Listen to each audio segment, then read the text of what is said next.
धातु परमाणु अथवा आयन के मध्य कौन सा बंध है? स्थिर विद्युत आकर्षण बल, static electrostatic force of attraction.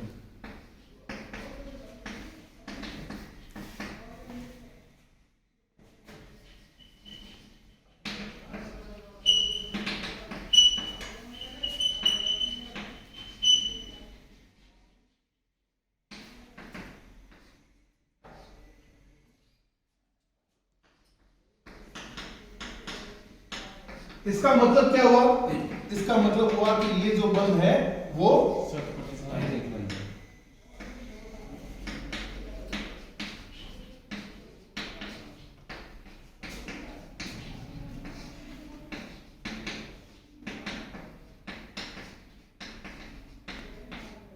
ये 3 पॉइंट्स हम पूर्व में भी डिस्कस कर चुके हैं। अब आता है नेक्स्ट कहानी का ट्विस्ट, मेन पॉइंट।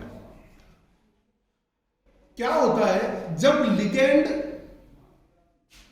धातु पर पहुंचता है, धातु के पास पहुंचता है, तो धातु के जो 5D कक्षक अभी हमने आपको बताए थे, ये 5D कक्षक जब धातु आइसोलेटेड है, धातु परमाणु आयन अलग से, अभी लिगेंड वहां तक पहुंचे नहीं, तब क्या होगा?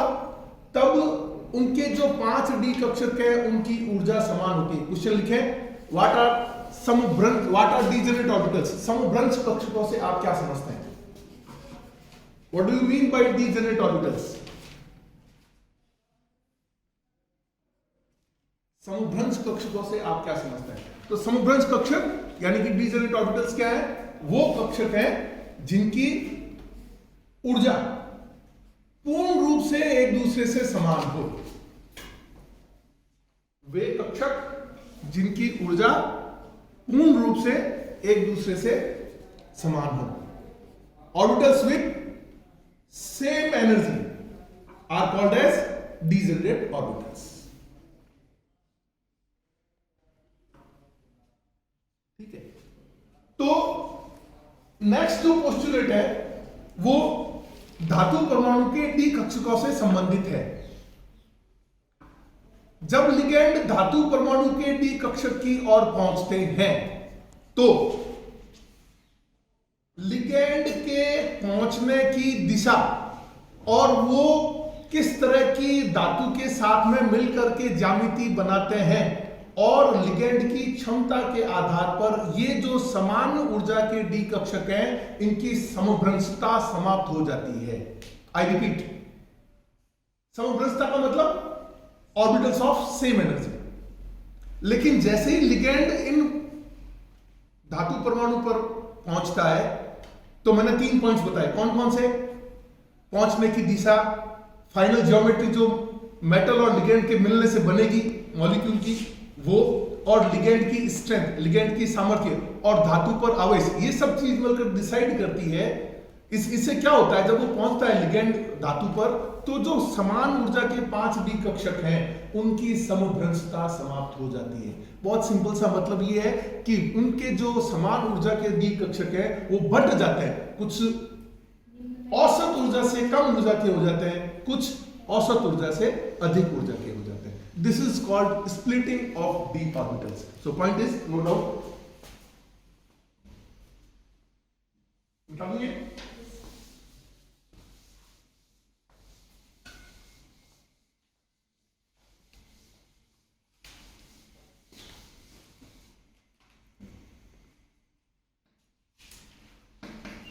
4th point which says, क्या कहता है पॉइंट? जब लिगेंड यानी कि पॉइंट चार्ज धातु परमाणु अथवा आयन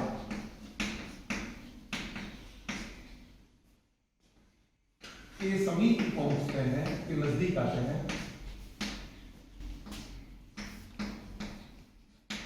संकुल यानी कि कॉम्प्लेक्स फॉर्मेशन के लिए, संकुल निर्माण के लिए आते हैं तो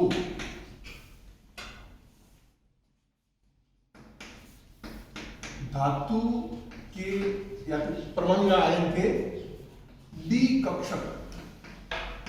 कक्षकों की समभ्रंशता समाप्त हो जाती है। समभ्रंशता समाप्त हो जाती है। जो 5 डी कक्षक हैं जो कि समान ऊर्जा के हैं, जिनको कि हम समभ्रंश कक्षक कहते हैं। और समभ्रंश कक्षक कहां होंगे? एस में होगा क्या कोई समभ्रंश कक्षक? नहीं होगा, क्योंकि एस में एक ही कक्षक है। पी में होंगे क्या? पी के होंगे 2p के 3p के, जो तीनों कक्षक है 2p के समान ऊर्जा के होंगे, 3p के आपस में, लेकिन 2p और 3p के आपस में समान ऊर्जा के नहीं होंगे।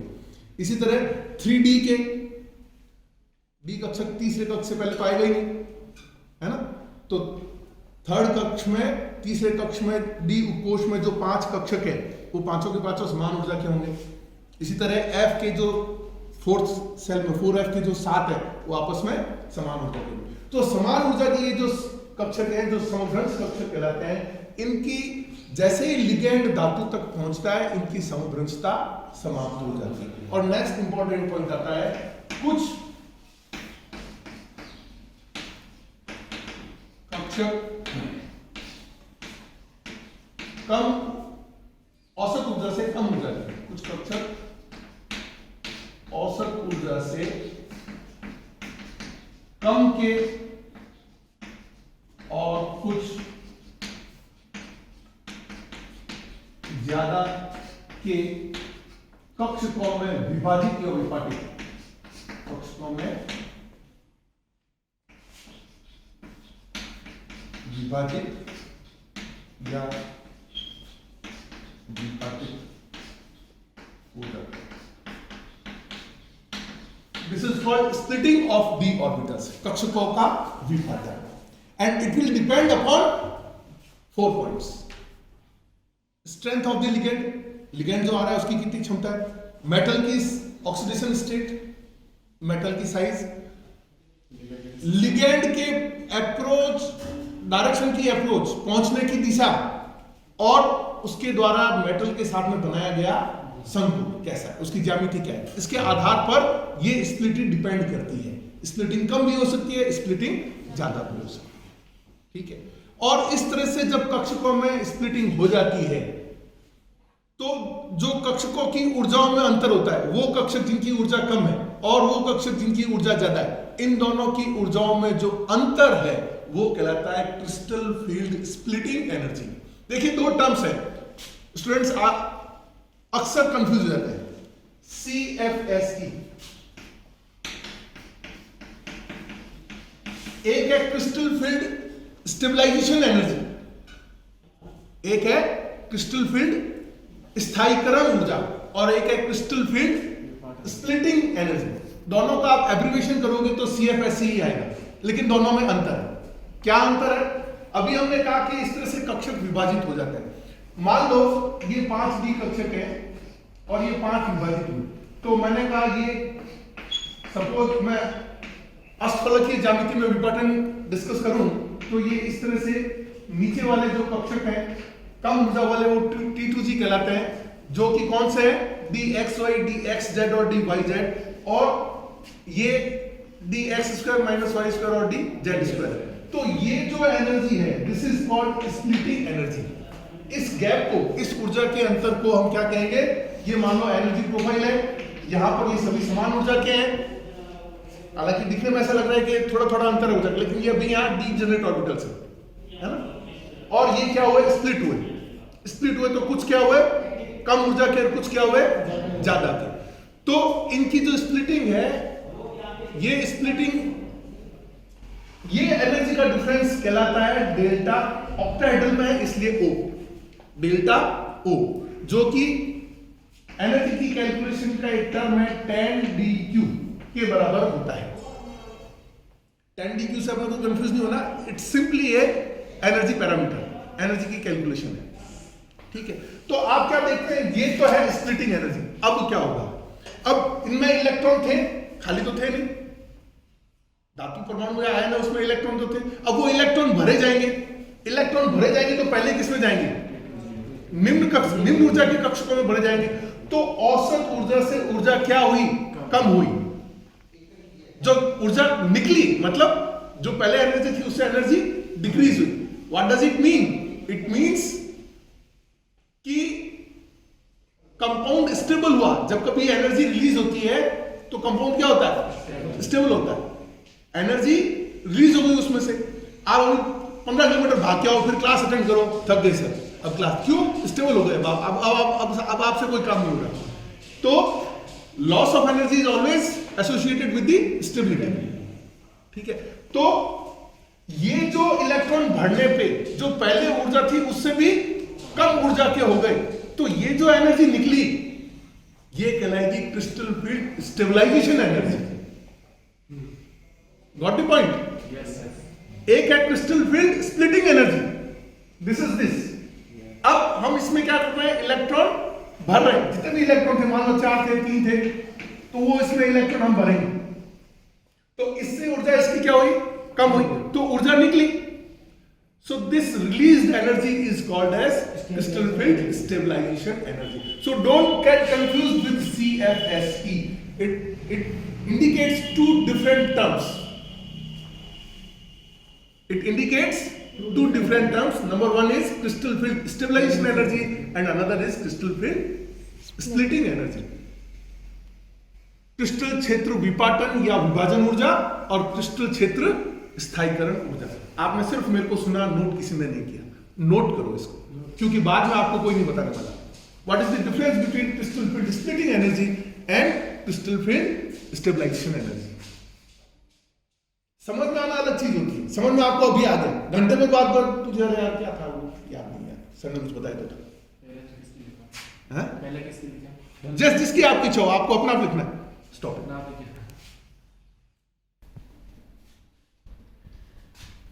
फिफ्थ हो, 6 पॉइंट है क्या? 6।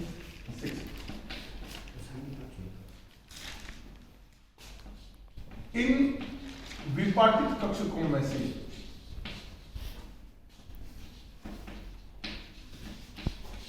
कौन कौन से हैं? T2G और EG में जब इलेक्ट्रॉन्स को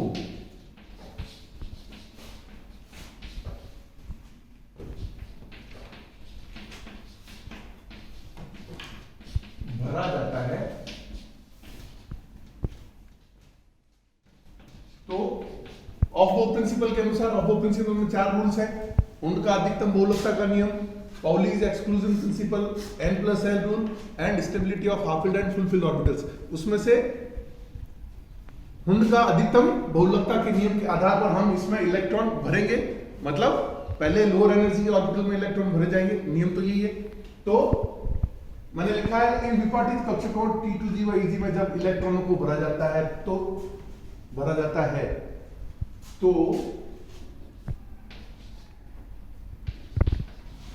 वे कक्षक जिनकी ऊर्जा कम है उसमें नियम अनुसार पहले भरे जाते हैं, पहले भरे जाएंगे, तत्पश्चात ऊर्जा वाले में भरे जाएंगे।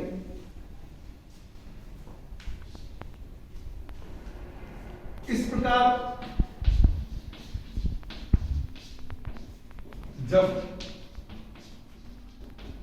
औसत ऊर्जा के समभ्रंश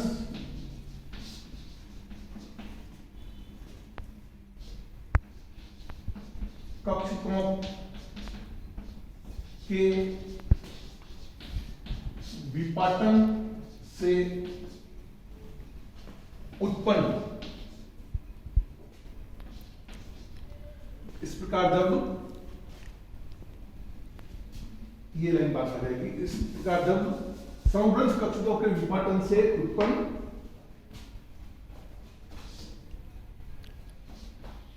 कम ऊर्जा के कक्षकों में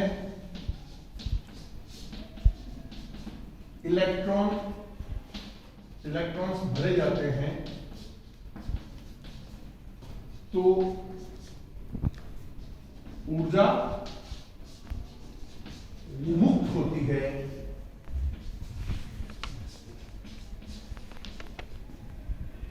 जिसे क्रिस्टल फील्ड या क्रिस्टल क्षेत्र स्थायीकरण या स्थायित्व ऊर्जा, क्रिस्टल फील्ड स्टेबलाइजेशन एनर्जी कहते हैं।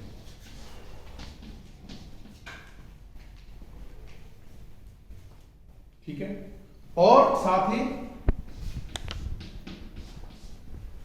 T2G व EG कक्षकों के बीच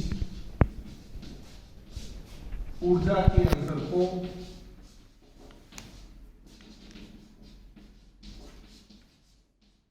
क्या कहते हैं? क्रिस्टल फील्ड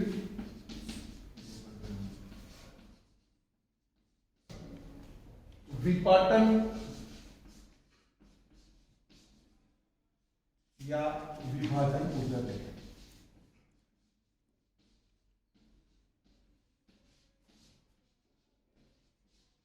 देखिए, एक और थोड़ा सा कंफ्यूजन है। अधिकांश बुक में क्रिस्टल फील्ड स्टेबलाइजेशन एनर्जी को ही CFSE माना है अधिकांश बुक में, लेकिन यदि आप इसका भी एब्रिविएशन करना चाहोगे तो आएगा क्या? क्रिस्टल फील्ड स्प्लिटिंग एनर्जी को आप एब्रिविएट करोगे तो क्या आएगा? CFSE आएगा। लेकिन एक चीज को मान लेने से क्या होता है, दूसरी से कंफ्यूजन नहीं होता। तो हमने ज्यादातर अधिकांश रेफरेंस जो है वो किसके कॉन्टेक्स्ट में रखा है? स्थायीकरण ऊर्जा के कॉन्टेक्स्ट में रखा है। ठीक है, तो CFSE इसलिए यहां पर मैंने वापस CFSE लिखा नहीं है, so that you must not gate confused. और दोनों में अंतर एकदम स्पष्ट हो जाना चाहिए कि क्या है। These are the main postulates of crystal field theory. ठीक है, now we apply this crystal field theory in different geometries. ठीक है, तो हम पहला इसमें लेते हैं क्रिस्टल फील्ड के सिद्धांत को हम अप्लाई करते हैं अस्तफलकीय क्षेत्र में। What happens when ligands are approaching in the octahedral geometric direction. ठीक है, तो देखिए क्या है। नाउ आवर हेडिंग इज अस्तफलकीय क्षेत्र में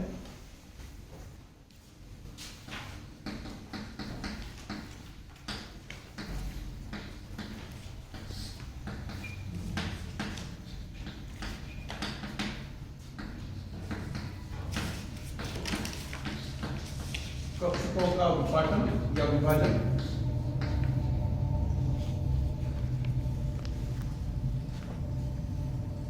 इसको हम यूं भी कह सकते हैं, क्रिस्टल फील्ड सिद्धांत का अस्तफलकीय क्षेत्र में उपयोग, है ना? या क्रिस्टल फील्ड क्षेत्र के आधार पर अस्तफलकीय क्षेत्रों में संकुल का निर्माण किस प्रकार होगा। ठीक है, तो इसके लिए हमको क्या करना है? सबसे पहले अस्तफलकीय ज्यामिति आपको बनानी आनी चाहिए। अस्तफलकीय ज्यामिति क्या होती है, कैसे होती है?